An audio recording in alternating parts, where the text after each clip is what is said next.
So today we are talking about an overview of the chakra systems.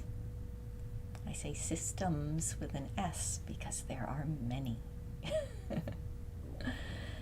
There have been yogis in ancient times who went into deep meditation and simply looked at how the body on an energetic level is put together. And then they looked at it and said, wow, that's cool. And then they came out and drew pictures and wrote about it, their experiences, and taught about it. And then other people were able to follow that map and discover, like, oh, wow, yeah, there is something there. How interesting. And if you meditate deeply and focus on the energy that supports your physical body, you'll find these systems are present too. So don't take my word for it. Don't, write it down, make notes and say, oh, this is what it says, and try to memorize it. If you're into that, you can do that. And there's lots of wonderful books that have been written about the chakra systems and different correlations with all different angles of looking at them. And it's fascinating. You can spend a whole lifetime exploring the chakras and the chakra systems. But for our purposes, for the purposes of awakening, it's helpful to look at the chakra systems because it allows us to come to terms with the fact that we are multidimensional, that we're not just these physical bodies, that there's more to us, there's more to the world. And so I think we all agree that we have physical bodies, right? We're here. We have these things we have to feed and bathe and clothe and sleep and pee and do all the things that bodies do. But we also have this energy body, this subtle body that overlays and intertwines and is embedded in and part of this physical body. So this energy body is very interesting because it does not have the same rules as the physical body. It can stretch into complete different realms of reality. And it can at the same time interact with this physical reality. So just having said that, you can see how easy it is to get lost in the energy body. In a schematic that can be helpful is on the path of enlightenment, there are different energetic layers that we move through. And there is obviously the physical layer. Then there's what we could call the astral layer, which is where a lot of people spend a lot of time. This is where most people dream. This is where a lot of psychic interactions happen. It's on the astral plane. And then beyond the astral is what we can call the planes of light. And this is where all of these structures start to dissolve into emptiness. And then beyond the planes of light, of course, is nirvana, is just that pure and perfect peace. So many people, when they meditate or try to meditate, they get into the astral and then they don't go anywhere else. They just explore. And there's lots to explore, and it can be very, very interesting. But exploring the astral is really no different than exploring the physical. So there are certain awarenesses that we can pick up, just like if you go spend time in Japan, you pick up on the culture and the sights and the sounds of Japan, and you can go there in your energy body, your subtle body, and pick up on the different qualities of energy there. The difference is you don't have to take your physical body there to feel it. You can just focus on it and be there. And then there's other astral realms that are not as mapped. And there's beautiful places and there's gnarly places. So you can go into really dark, heavy realms that feel horrible, that fully drain you. I don't recommend that. If you're going to astral travel or if you're going to physically travel, go to nice places.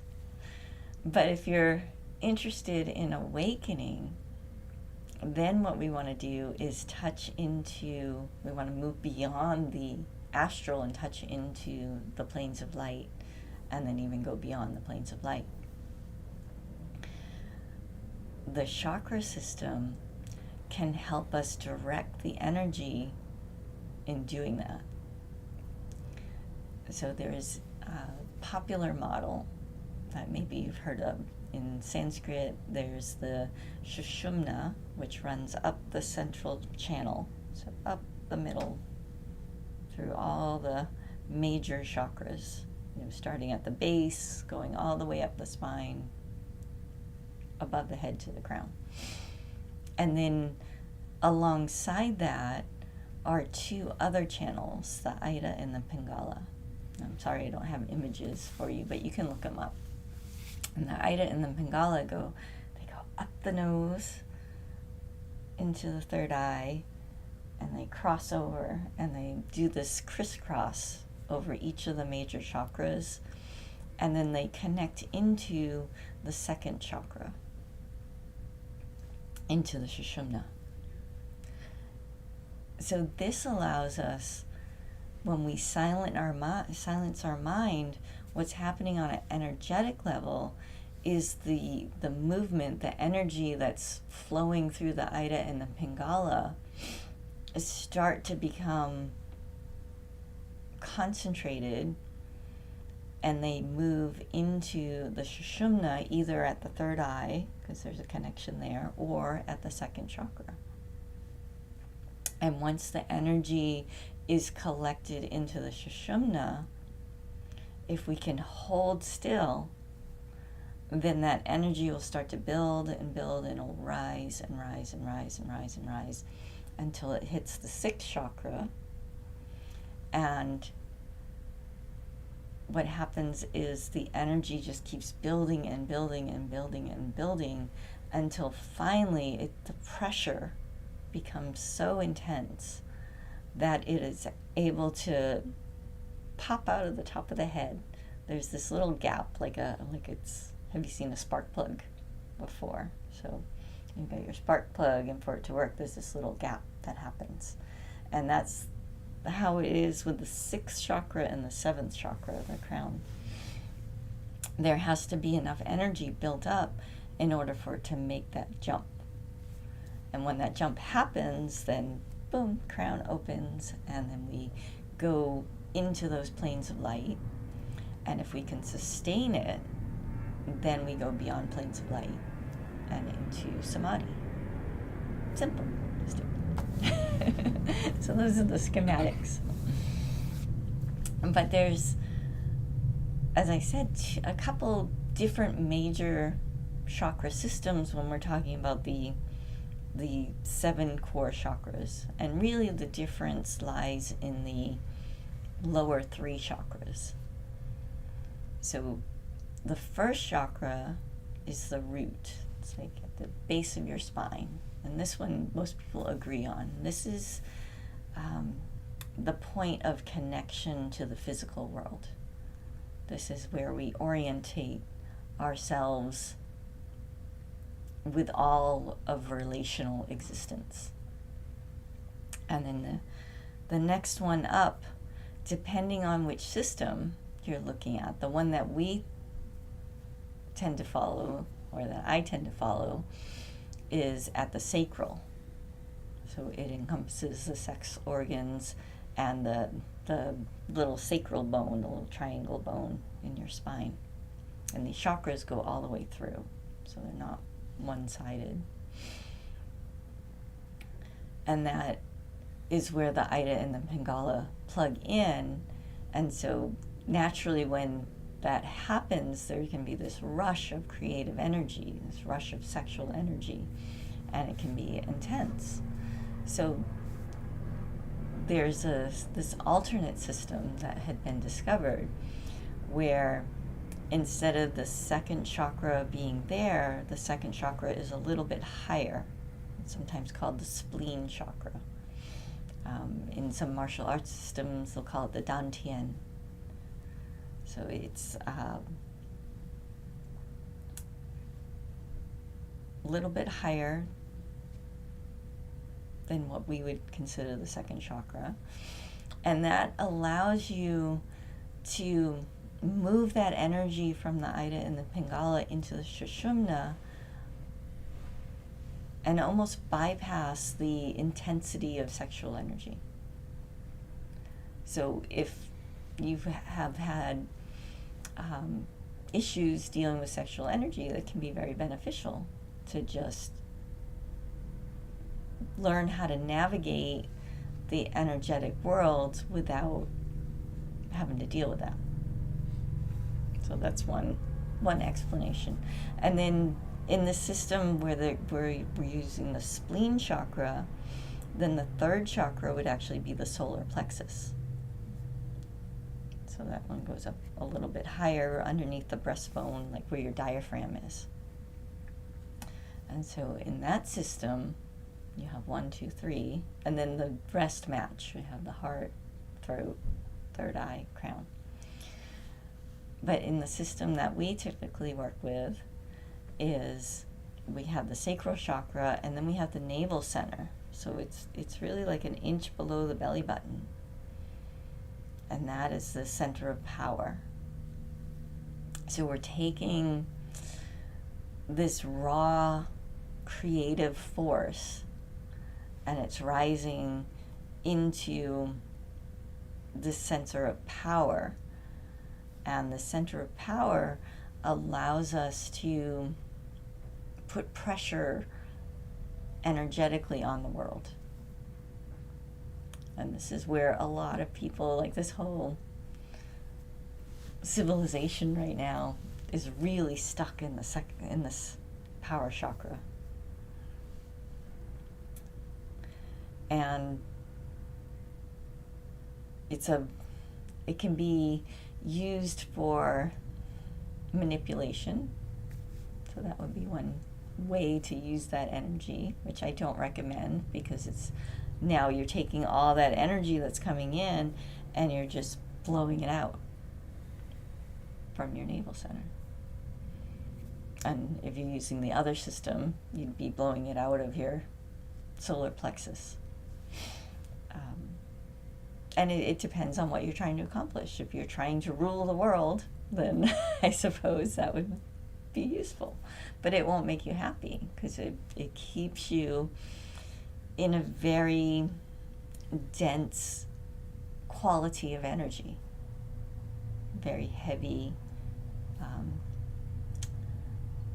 slow-moving,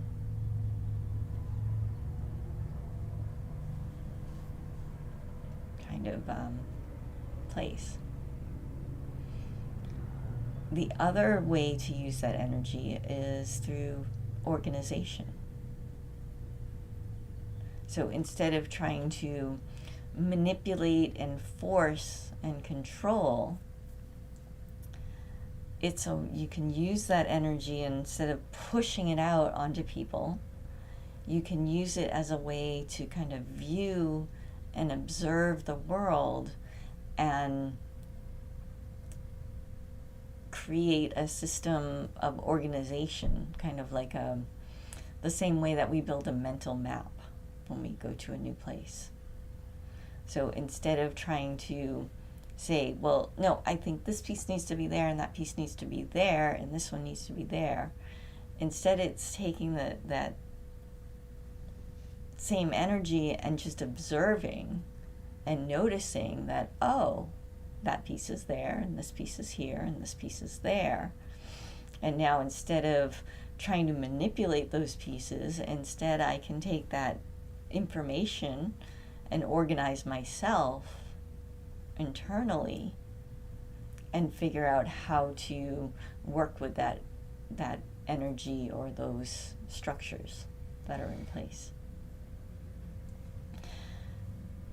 Then we rise up into the heart, and the heart is my favorite place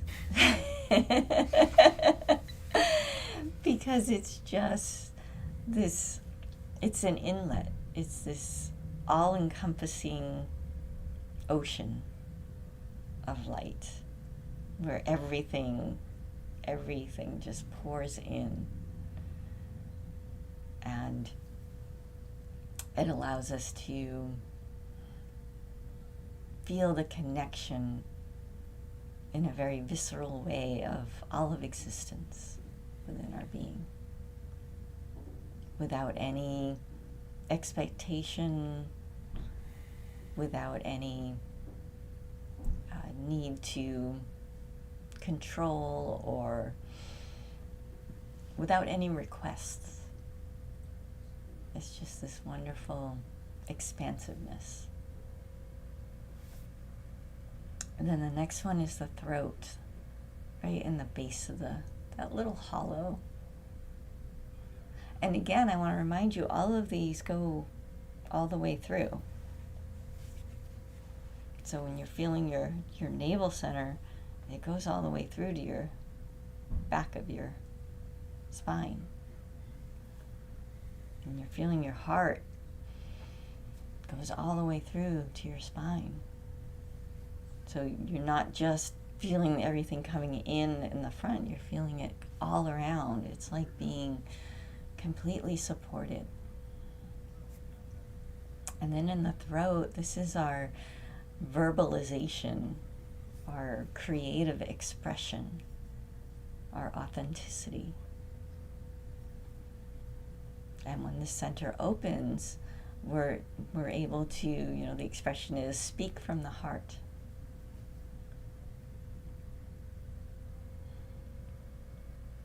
And again, as we're working with this energy for the purpose of awakening, we want to be aware of not pushing all of our energy out through our throat. Like, we'll see people who are very charismatic, and they can just open their mouths and convince anybody to do anything. And if we're not careful and we do that too much, then all of our energy gets poured out of our throat. Then we come up again to the third eye. And this is the center of dreaming. This is pure manifestation, where we can just see worlds coming into being. We see the potentiality of all existence. And there are some people that are very powerful dreamers who just push the energy out of the third eye and can cause you to see things in a way that they want you to see. And we're seeing this phenomenon happen, as the planet is awakening, is becoming more aware of its energetic aspect. Just both as a physical planet, and then every creature and being on it is becoming aware that, oh, I'm not just this, I am also this multidimensional force.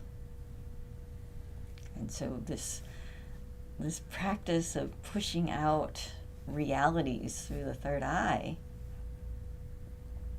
is very possible right now. And it's happening. We're seeing it unfold. And there's a temptation, strong temptation, to get into the war of, no, we're going to have this reality. And somebody else says, no, I want that reality. And there's this ancient war from beginningless time that has been going on in the astral. We call it the war of good and evil. The people that want, or the beings that want to be expansive and enlightened and joyful and allow every being to come to full potential. And then there's others who just want to seek control and domination and oppression. And that push-pull has been going on forever. It's just we're becoming, as a species and as a planet, more aware of it happening. It's much more in our face now. And so there's this temptation to jump into that war. And again, the same issue with all the other chakras. If we push the energy out of our third eye, we stay stuck here. There's not an opportunity for the energy to build and build and build and build until it can finally pop. So this is the discipline of the practice of when we focus on the chakra.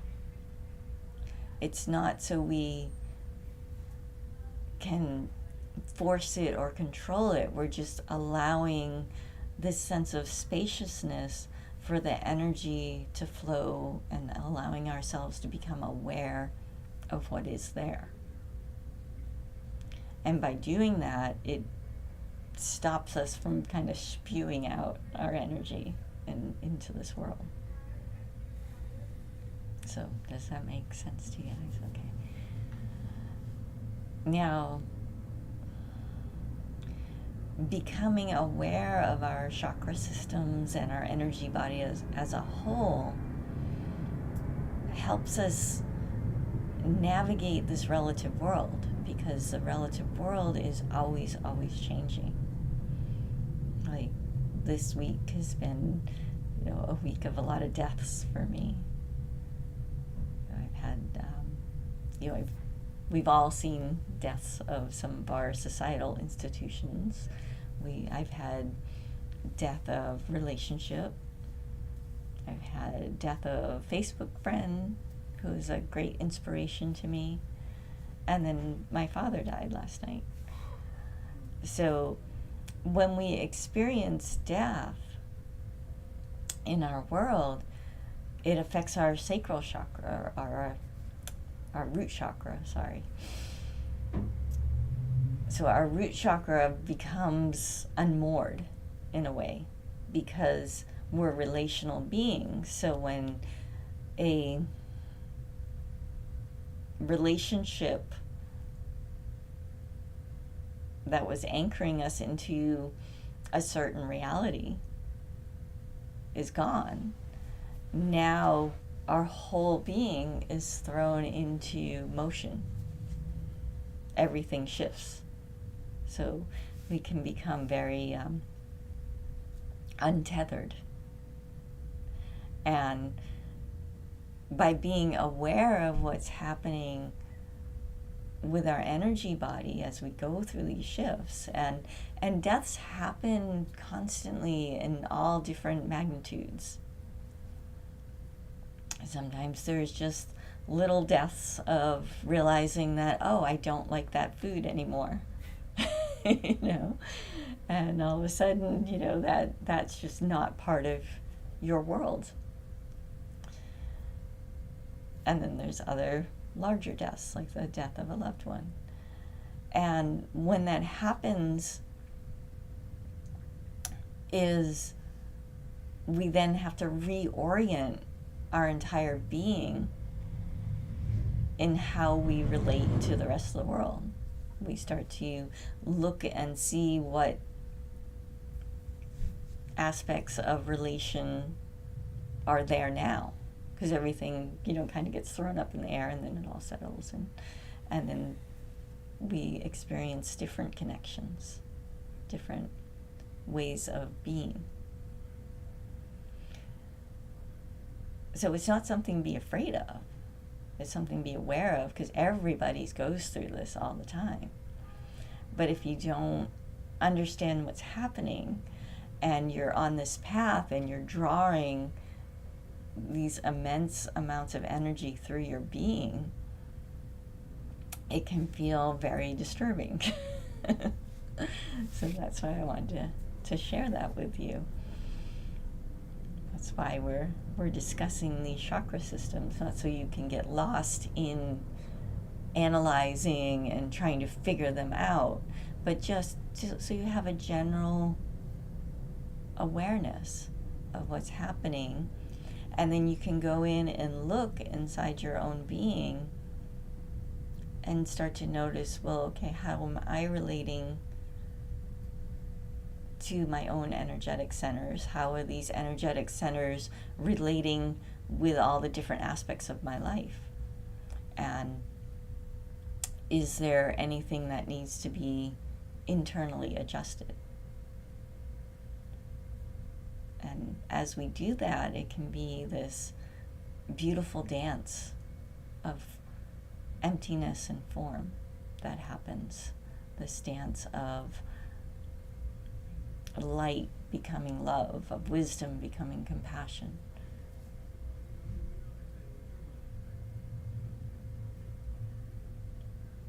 Of the relational becoming the ultimate. As we allow that energy to build in the Sushumna and rise all the way to the top, and then explode in a good way.